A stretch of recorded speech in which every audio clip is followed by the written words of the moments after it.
दोस्तों नमस्कार, मैं हूं आलोक पाठक और आप देख रहे हैं खबर दस्तक। अखिलेश यादव के सधे हुए बयानों से भारतीय जनता पार्टी बुरी तरह से बौखला गई है। लगातार वो सरकार को तमाम मुद्दों पर घेर रहे हैं और कल जब उन्होंने शिवरात्रि के दिन केदारेश्वर महादेव की जो मंदिर बनवा रहे हैं इटावा में, उसकी तस्वीरें, उसके वीडियो शेयर किए और जिस तरह से पूरे भारत भर में इसकी चर्चा हो रही है कि अखिलेश यादव कितना बढ़िया मंदिर बनवा रहे हैं और दर्शकों को पता चल गया कि अखिलेश यादव बहुत बड़े शिव भक्त हैं। अब सब जगह उसकी चर्चा होने लगी। अब भारतीय जनता पार्टी का शीर्ष नेतृत्व परेशान हो गया कि एक तरफ तो वो पीडीए की काट नहीं ढूंढ पा रही थी, दूसरी तरफ अब भगवान शंकर का भव्य मंदिर बन रहा था, लेकिन उसकी शिवरात्रि के टाइमिंग समझिए। शिवरात्रि के दिन अखिलेश यादव केदारेश्वर महादेव का मंदिर जो इटावा में बना रहे हैं उसकी चर्चा, उसके कुछ वीडियो डाल देते हैं, दिन भर उसकी चर्चा होती है। अब ये सारी चीजें हो रही है तो उसके बाद आज खबर आती है देवरिया जिले में एक विधानसभा है, बरहज असेंबली, बरहज विधानसभा क्षेत्र, वहां से पहली बार विधायक चुने गए दीपक मिश्रा का एक बयान वायरल है। अब बौखलाहट समझिए, दीपक मिश्रा जी उस वायरल बयान में ये कहते सुने गए हैं कि वो कह देते हैं अखिलेश यादव को इतनी अगर सिंपैथी है तो वो इस्लाम क्यों नहीं स्वीकार कर लेते। ये दीपक मिश्रा के बारे में समझिए आप। ये बरहाज बाजार देवरिया की वो कंस्टिट्युएंसी है विधानसभा में जहां से कभी मोहन सिंह जो सब बड़े समाजवादी चेहरे हुआ करते थे, वो मोहन सिंह यहां से 2 बार के विधायक रहे। देवरिया हमेशा क्रांतिकारियों की भूमि रही है। वहां हमेशा कम्युनिस्टों का गढ़ रहा है, बीच बीच में भाजपा का भी असर रहा है। तो जिस बरहज बाजार से मोहन सिंह जैसा दिग्गज समाजवादी नेता 2 बार का विधायक रहा हो, वहां से एक विधायक दीपक मिश्रा, जिनके लोग बताते हैं इनके पिता दुर्गा प्रसाद मिश्रा पहले जो है वो भारतीय जनता पार्टी के विधायक रह चुके हैं, तो वो बोल रहे हैं और क्या बोल रहे हैं कि अखिलेश यादव को इस्लाम स्वीकार कर लेना चाहिए। इतनी बौखलाहट क्यों है? क्यों बौखलाहट है भाई? आप ये बताइए ना कि आपके पास कोई मुद्दा नहीं बचा है। कुंभ में आप लोगों ने कुंभ कराया, आपने सोचा कुंभ में ऐसी छवि बन जाएगी कि दुनिया हमको याद रखेगी, पूरे देश में जय जयकारा होने लगेगा। लेकिन कुंभ में कई चीजें ऐसी हुई जिससे उत्तर प्रदेश सरकार बुरी तरह से घिर गई। कुंभ में भगदड़ भी मच जाती है, 30 लोगों की जान जाती है, ऐसा सरकार कबूलती है, लेकिन तमाम मीडिया रिपोर्ट्स और स्थानीय लोग दावा करते हैं कि मौतों का आंकड़ा इससे कई गुना ज्यादा है। कई मीडिया रिपोर्ट्स तो ये दावा करती हैं कि 1500 लोग अभी तक गायब हैं। इसके बारे में भी सरकार स्पष्टीकरण नहीं देती है। उसके बाद कई बार महाकुंभ में आग लग जाती है। महाकुंभ के में आने वाले लोग नई दिल्ली स्टेशन में भगदड़ के शिकार हो जाते हैं, उसमें 20-22 लोगों की जान चली जाती है। और सुनिए, आज महाकुंभ का समापन था, कल समापन हो गया। आज योगी जी वहां गए, उन्होंने सफाई कर्मियों को सम्मानित किया, पुलिस कर्मियों को सम्मानित किया और अपनी पीठ खूब थपथपाई, लेकिन 2 मिनट का मौन तक नहीं रखा उन्होंने। 2 मिनट का मौन नहीं रखा गया कि जो लोग भगदड़ में जान गंवाए हैं वहां कुंभ में संगम क्षेत्र में, उनकी आत्मा की शांति के लिए जिस मुख्यमंत्री ने, जो कि योगी हैं, सनातन के बहुत बड़े, लोग बोलते हैं कि सनातन के सबसे बड़े प्रबल समर्थकों में से एक है योगी आदित्यनाथ, उन्होंने 2 मिनट का मौन तक नहीं रखा। उसी पर नेता प्रतिपक्ष पूर्व, माफ कीजिएगा, अखिलेश यादव पूर्व मुख्यमंत्री उत्तर प्रदेश ने ट्वीट किया, 2 मिनट का मौन न सही, महाकुंभ में इतनी बड़ी बात कितने समय, 2 शब्द मृतकों और लापता लोगों के लिए भी बोल देते। सच को छिपाना अपराध बोध की सबसे बड़ी निशानी होती है। मैं भी सोच रहा था कि योगी जी कुछ बोलेंगे, इसलिए सोच रहा था कि योगी जी अफसोस जाहिर करेंगे, लेकिन योगी जी को तो ऐसे आत्ममुग्ध मुख्यमंत्री मैंने नहीं देखा। उनको सिर्फ अपनी प्रशंसा करने में बड़ा आनंद आता है। प्रशंसा कीजिए योगी जी, जो आप अच्छे काम किए उसकी प्रशंसा मैं भी करूंगा, दुनिया करेगी।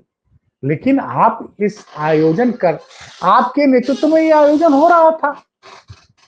जो लोग जान गंवाए हैं वो भी तो सनातन धर्म के ही थे। वो महाकुंभ में आए थे स्नान करने के लिए, भगदड़ के शिकार हो गए। भगदड़ किसकी वजह से हुआ? आपकी सरकार की प्रशासनिक अक्षमता की वजह से हुआ। तो सही तो बोला अखिलेश यादव ने कि 2 मिनट का मौन रख लेते। खैर, इस घटना पर नरेंद्र मोदी ने आज एक ट्वीट किया, बड़ा लंबा चौड़ा ट्वीट किया, लेकिन उन्होंने श्रद्धालुओं से माफी भी मांगी है और लिखित माफी मांगी है। उस ब्लॉग में लिख के माफी मांगी है कि अगर आयोजन में कोई कमी रह गई है तो मैं श्रद्धालुओं से माफी क्षमा मांगता हूं। अफसोस की बात यह है कि मुझे नहीं सुनाई दिया कि उत्तर प्रदेश सरकार में किसी ने उस घटना के लिए श्रद्धालुओं से माफी मांगी है। अब मैं फिर आता हूं, ये विपक्ष का बड़ा मतलब सत्ता पक्ष की बड़ी कमी है। भाई अखिलेश यादव लगातार वो कुंभ नहाने गए, महाकुंभ में उन्होंने स्नान किया। वो हिंदू है भैया, यदुवंशी हैं, हिंदू धर्म और सारी पूजा पाठ सब करते हैं। आप कौन होते हैं बताने वाले? और किस हमारे मजहब में तो नहीं सिखाया गया कि हम दूसरे मजहब की इज्जत ना करें।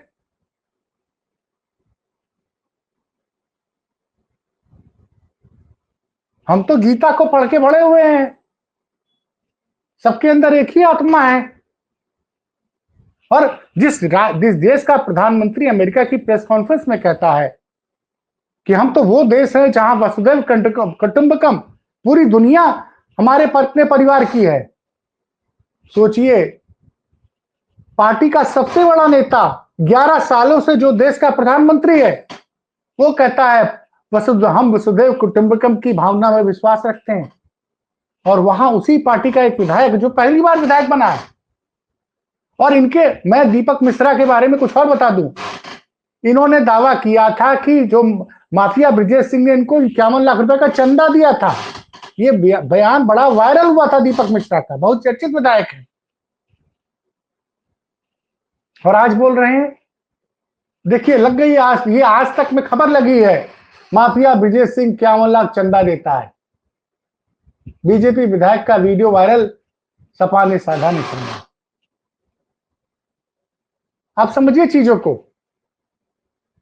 आज भारतीय जनता पार्टी इतनी असहज हो गई अखिलेश यादव की बढ़ती लोकप्रियता से, और मुझे मालूम था, क्योंकि अब वो मंदिर वाला एजेंडा, भाई आप राम मंदिर बना, राम मंदिर भाजपा ने नहीं बनवाया, राम मंदिर बन रहा है सुप्रीम कोर्ट के निर्णय के बाद, और इस निर्णय का सभी पार्टियों ने स्वागत किया।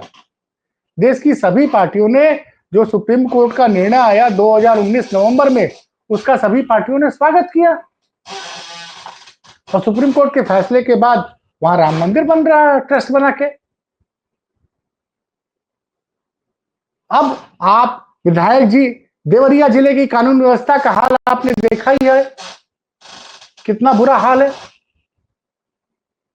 पिछले साल ही वहां हिंसा हुई, एक पूरा पूरा परिवार साफ हो गया।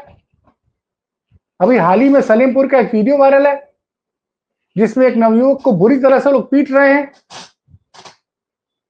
देवरिया की कानून व्यवस्था का हाल अब जाके देखिए, अखबारों में चेक कीजिए। तो विधायक जी कानून व्यवस्था ठीक नहीं है, उस पर जवाब नहीं दे रहे विधायक जी। विधायक जी को बताना चाहिए कि बेरोजगारी कैसे कम होगी, महंगाई कैसे कम होगी।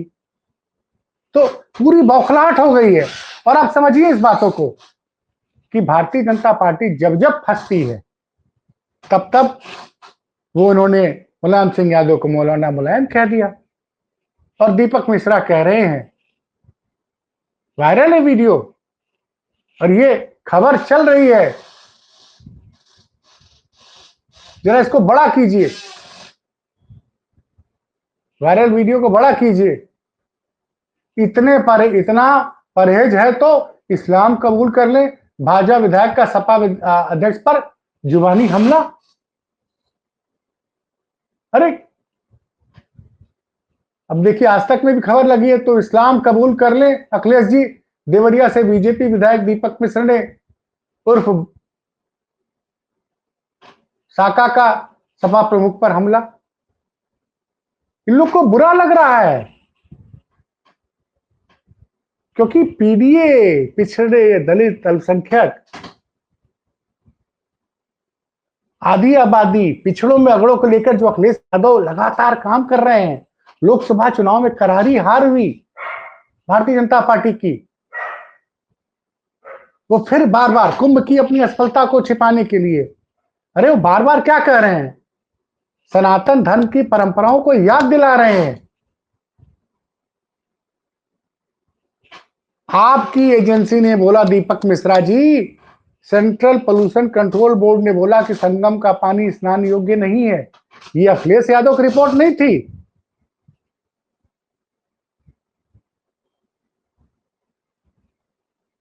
जब 2013 में महाकुंभ के दौरान जब अखिलेश यादव मुख्यमंत्री थे, स्टेशन परिसर में मौत हुई थी।